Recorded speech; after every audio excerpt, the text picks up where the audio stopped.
All right, thank you all for coming out for our second event. So the first piece that I'll be reading is from a student who I've actually had in my Counseling 279 Introduction to the Counseling Profession course.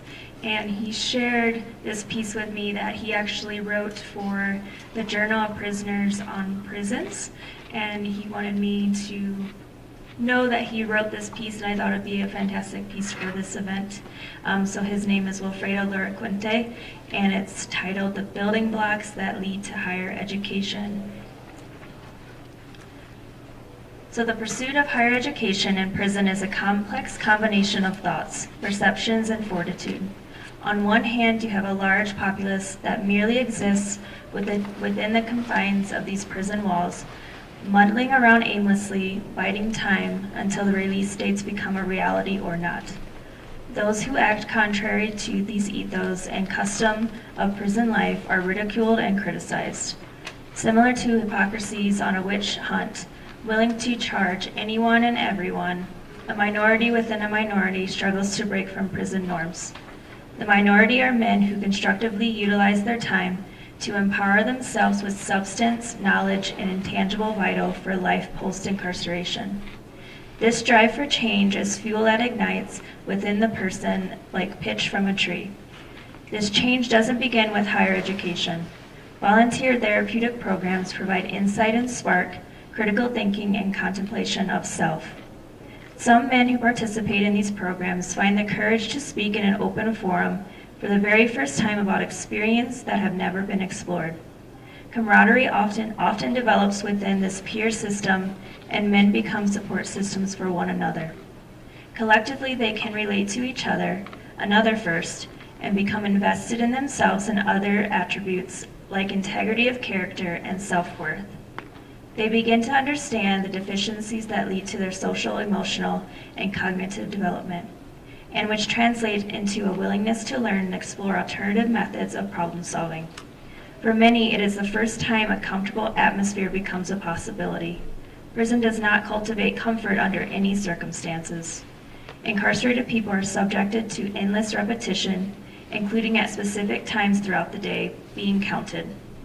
Facility movements reoccurring like clockwork, down to the synchronized second.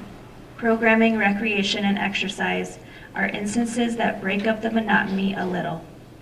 But ultimately, after a few years, they too become mundane. Mental conditioning and resolve are necessary attributes to help break free from the prison routine hinders growth. Education and self-awareness offers a paradigm shift that alters the routine and are stepping stones to enable and provoke success. As participants continue to work on themselves, they develop a skill set that includes organizational, public speaking, and invested in helping others change.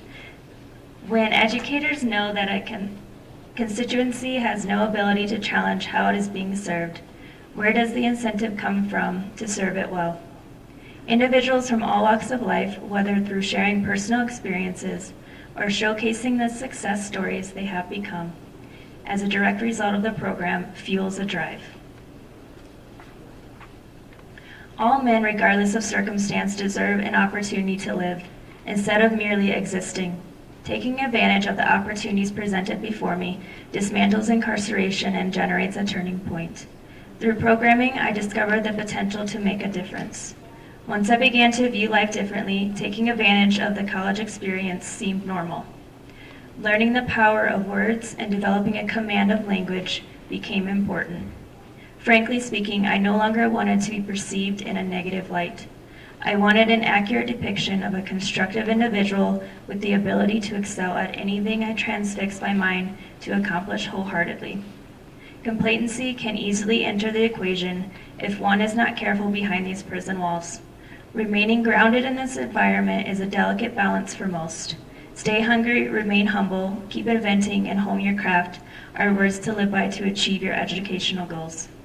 Thinking outside the box and stepping outside of your comfort zones are linchpins vital in maximizing the opportunity in education while incarcerated.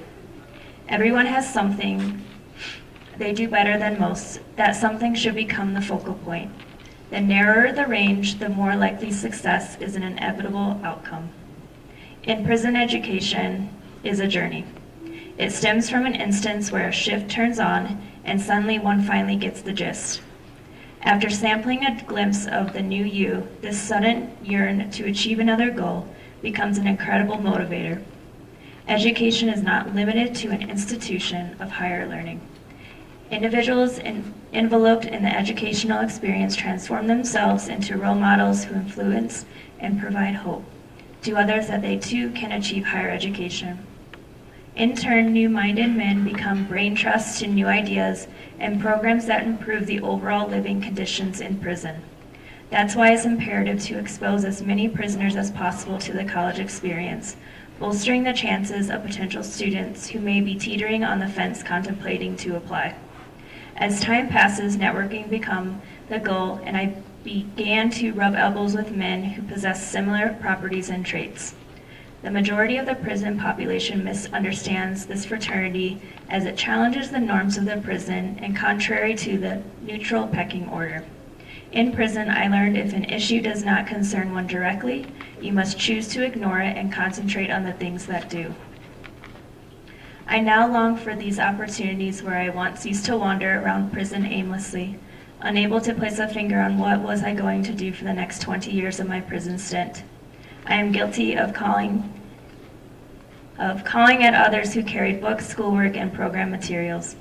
Prison infuses a mentality and perception of hopelessness that makes it hard to sway from the routine. Ironically, a man's greatest obstacle is his undisciplined self that most often only education can change.